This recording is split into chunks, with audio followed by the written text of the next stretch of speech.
Hello friends, welcome to our channel Vidyarthi Gyan. Friends, एबीएफएम में जो CIB का एक पेपर है उसमें से मॉड्यूल ए का चैप्टर 1 का पार्ट 5 देखेंगे आज, बेसिक्स ऑफ मैनेजमेंट का। यदि पूरे चैप्टर की बात करें तो हमने यहां तक कंप्लीट कर लिया है। आज जो हम पढ़ेंगे वो मैनेजमेंट चैलेंजेस एंड अपॉर्चुनिटीज के बारे में, ठीक है। तो एक ऑर्गेनाइजेशंस में मैनेजमेंट के बहुत सारे चैलेंजेज होते हैं और जब वो चैलेंजेज को ओवरकम करते हैं तो अपॉर्चुनिटीज भी कहीं ना कहीं आती हैं, ठीक है। तो क्या क्या चैलेंजेज हो सकते हैं? तो मैनेजमेंट के पास पहला चैलेंज ये होता है कि कौन से बिजनेस मॉडल को उसे अडॉप्ट करना चाहिए। बिजनेस मॉडल मींस क्या हो गया कि जो प्रोडक्ट या सर्विस वो प्रोवाइड कर रहा है तो किस प्रकार से वो उसका अप्रोच होना चाहिए। क्या वो प्रॉफिट मार्जिन ज्यादा रखना चाहिए उसे, या शुरू में कम रखना चाहिए, बाद में ज्यादा करना चाहिए, सर्विस या क्वालिटी पे ध्यान देना चाहिए। तो ये सारी चीजों का कंफ्यूजन रहता है एक बिजनेस मॉडल की बात यदि करें तो ऑर्गेनाइजेशंस में, ठीक है। दूसरा होता है कंफ्यूजन कि how to manage information explosion. बहुत सारे इंफॉर्मेशन चल रहे होते हैं मार्केट में, बहुत सारा इंफॉर्मेशन होता है, टेक्नोलॉजी, नए नए टेक्नोलॉजी आते हैं, बहुत सारा इंफॉर्मेशन गैदर करना पड़ता है। तो इसका भी एक चैलेंज होता है मैनेजमेंट के पास। नेक्स्ट यदि बात करें कि how to manage the changes taking place every now and then. बहुत सारे जो चेंज आ रहे हैं, बहुत सारे चेंज, नए नए इनोवेशन हो रहे हैं, नए नए टेक्नोलॉजी आ रही है, वो उसके साथ में अडॉप्ट करना, उसके साथ में चलना, ये भी एक चैलेंज होता है।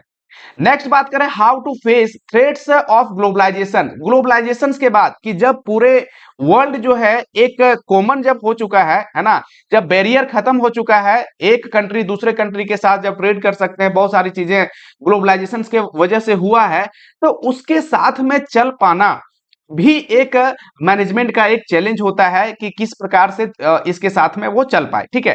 तो ये भी एक चैलेंज होता है। How to manage impacts of environmental sustainability.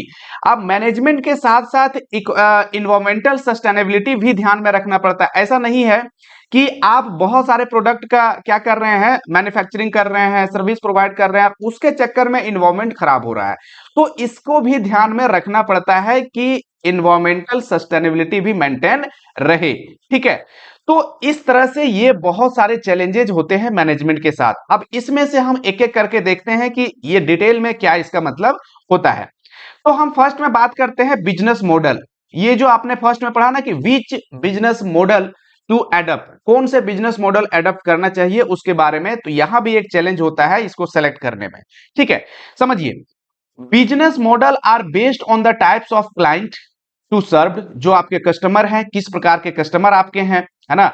To product offering, किस प्रकार के कस्टमर आपको किस प्रकार के कस्टमर को आपको सेलेक्ट करना है, किस प्रकार के कस्टमर को ज्यादा ध्यान देना है, प्रोडक्ट किस प्रकार के आपको ऑफर करने हैं, रिवेन्यू अर्निंग मेथड, रिवेन्यू क्या किस प्रकार जनरेट करना है, ज्यादा प्रॉफिट आपको कमाना है, कम प्रॉफिट कमा करके और ज्यादा मार्केट शेयर बढ़ाना चाहते हैं। तो ये सारी चीजों को बिजनेस मॉडल में फेस करना होता है। तो इसके लिए हम अलग अलग बिजनेस मॉडल का जो टेक्निक है कि किस बिजनेस मॉडल का क्या मतलब होता है, ये सारी चीजों को यहां पे आप देखिए। हो सकता है कि कोई मैनेजमेंट जो होता है वो सिंपलेस्ट बिजनेस मॉडल को अपनाना चाहता है। सिंपलेस्ट बिजनेस मॉडल क्या होता है कि उसे कोई कुछ से किसी चीज से मतलब नहीं है, उसे बस सर्विस प्रोवाइड करना है, प्रोडक्ट प्रोवाइड करना है और प्रॉफिट कमाना है, ठीक है। ये तो हो गया सिंपलेस्ट बिजनेस मॉडल। सिंपल सी बात है, हम सर्विस प्रोवाइड कर रहे हैं, प्रोडक्ट प्रोवाइड कर रहे हैं, आपको हमें प्रॉफिट चाहिए। तो ये जो कॉन्सेप्ट होता है, इस प्रकार की जो थिंकिंग होती है वो सिंपलेस्ट बिजनेस मॉडल के तहत आता है।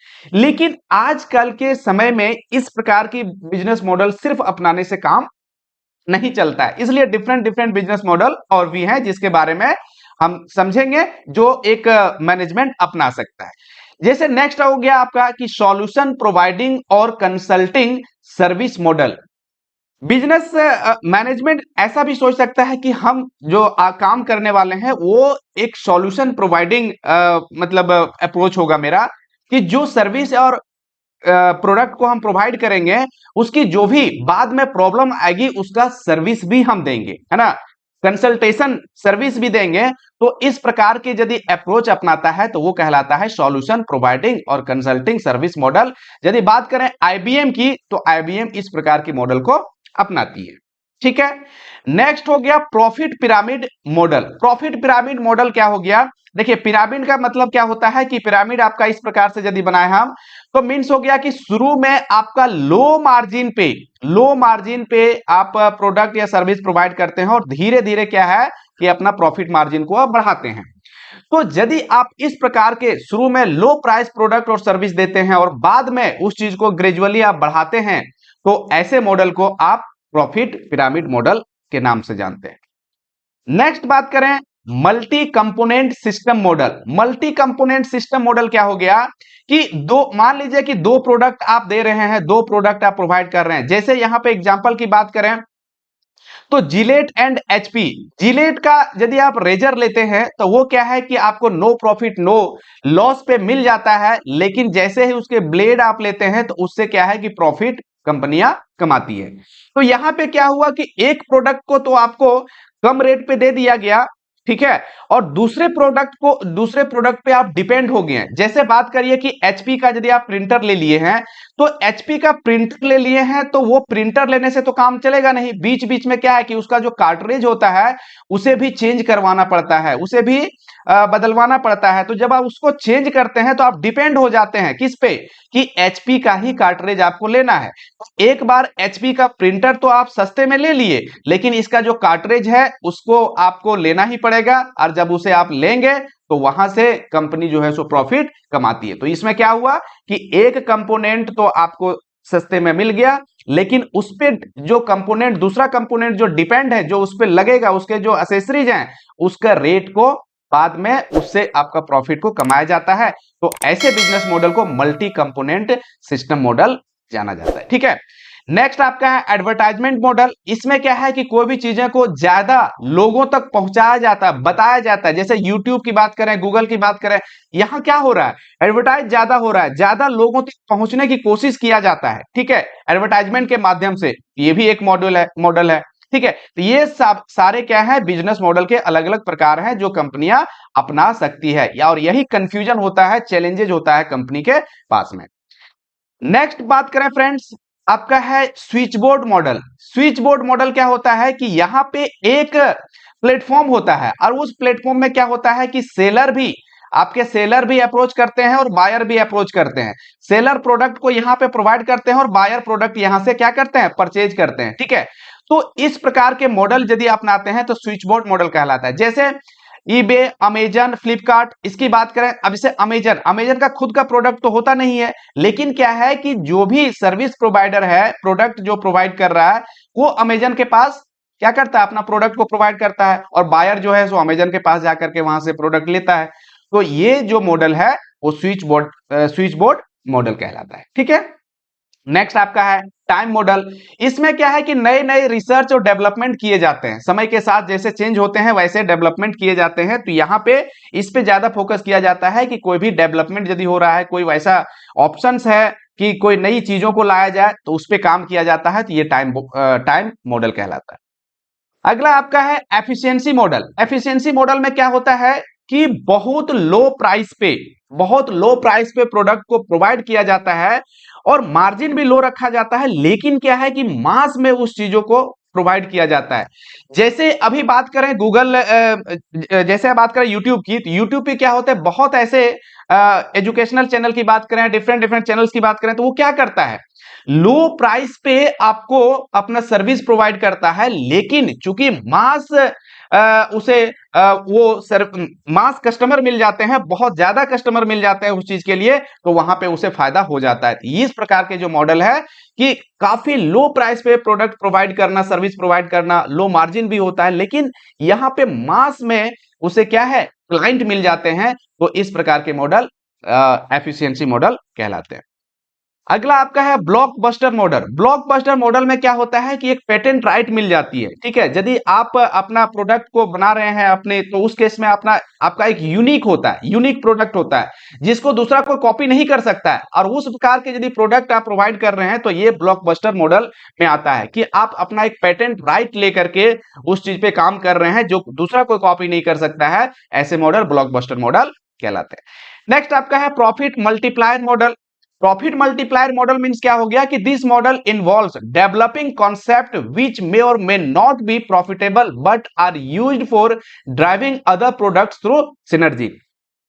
एक प्रोडक्ट, वही कह रहा है कि एक प्रोडक्ट आप बिल्कुल जिसमें कोई प्रॉफिट ही नहीं कमा रहे हो, लेकिन इसके साथ में जो प्रोडक्ट्स है उसके साथ आप जो है सो प्रॉफिट कमा रहे हैं। इसे बिल्कुल ही आप प्रॉफिट नहीं कमा रहे हो, लेकिन इसकी जो सिनर्जी है इसके साथ में जो प्रोडक्ट है उससे आप प्रॉफिट कमाते हैं, ये आपका कहलाता है profit multiplier model.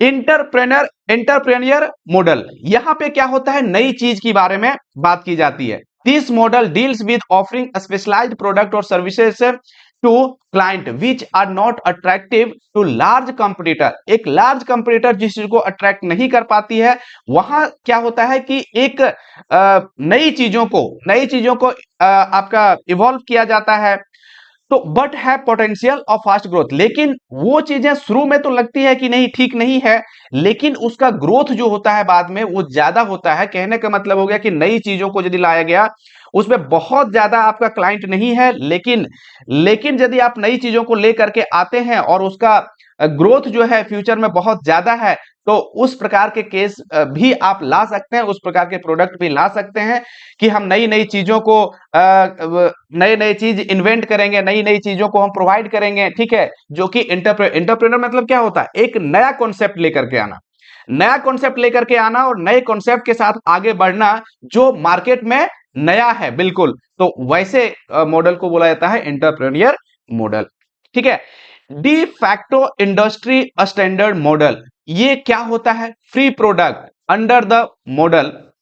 under this model may be offered at the very low cost to increase the market share and for saturating the market to make everybody talk about the products as a great brand and industry standard.